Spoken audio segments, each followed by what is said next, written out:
I have an angel on my shoulder, but a devil in my head. Yeah.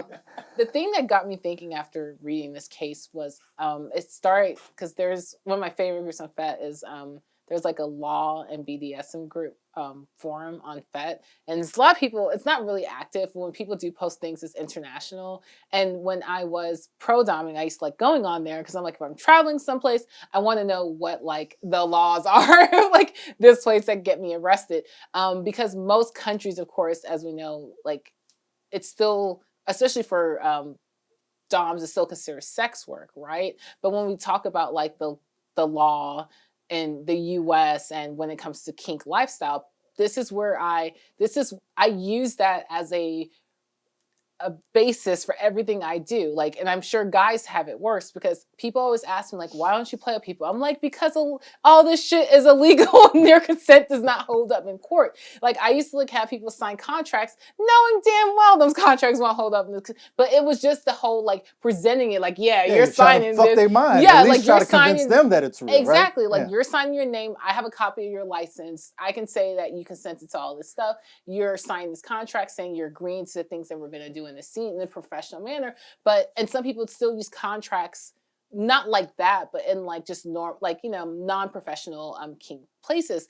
But I was always fearful of the fact that someone can turn around, like Gus was saying, and turn around and say, jump you or say you hurt them or do whatever, and none of this holds up in court. So or say this is just a bad Tinder date. Or not even that. Like, so there's a couple of cases we have here in the U.S. where people have done things under like the BDSM umbrella, whether it's like filming for Really, we need to shoot. We're gonna have to bring that up. But keep going. Oh, no. Yeah. So like I think one of the first cases came from the 80s where this guy got hired to perform in the BDSM film, and he felt like his consent was violated, and they argued like, no, he consented to this, but it did not hold up in the court. The last case I had written down was from 2016, which was like a John Doe versus Rector and the visitors of George Mason, where this girl said that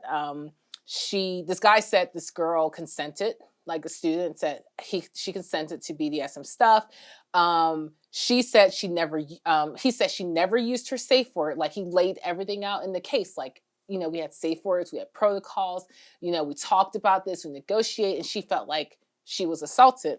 So the court ruled that there's no constitutional right to engage in BDSM in the USA. And that was just in 2016. So it's like really, even though this Tinder date went scary, it had me thinking about like all the times that I felt like as a pro dom, like, oh shit, like what if I do beat the shit out of someone and they pay me for it?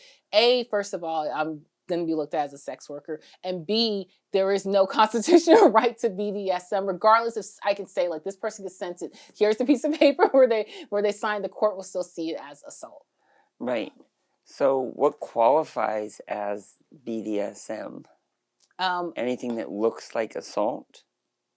Well, I wouldn't say it qualifies as. I think in those cases, BDSM was used as the defense. Yes, like they were saying, like we were engaged in a consensual act that's better known as BDSM. Yeah. Right. So in the court's eyes, when they say there's no constitutional right to that, they're saying that BDSM in their minds is the same thing as assault. Like you can, regardless because the argument comes down to a person cannot consent to their own murder. It's like one of the cases brought that up. And they're saying like, just because someone says, yes, choke me, they're not consenting to their murder. So what if you choke someone too much? Even if it's on camera, they're like, yes, choke me. And you choke them and something happens. Who knows what could happen? And something bad happens. Suddenly it's this nothing. So they're saying they're saying you have no constitutional right to perform these acts. You have no constitutional rights as a citizen. Yeah. You're not covered. Or you're still liable. You're still liable for regardless of consent. Like consent does not matter because you cannot consent to your own. They don't believe you can consent to your own murder. They don't believe because if someone screams assault, they're not, even if you say, well, this person asked for it, the court will just sit there and go, doesn't matter if they consented, you assaulted them. So consent has no standing in any of this stuff. and it's actually kind of scary when you really, which is why me like taking away from this for 2 seconds, which is why I get so scared, like you said, like as a guy playing with, going into women's houses or doing something that you agreed and talked about. It can still be, you can flip it and turn around, someone can scream rape. I can beat someone I can pull up all my receipts and my emails, and it doesn't matter, because as long as once someone feels assaulted, even if they really didn't, or maybe they changed their mind in the middle of a scene, it doesn't matter, like. Yeah. I have an angel on my shoulder, but a devil in my head.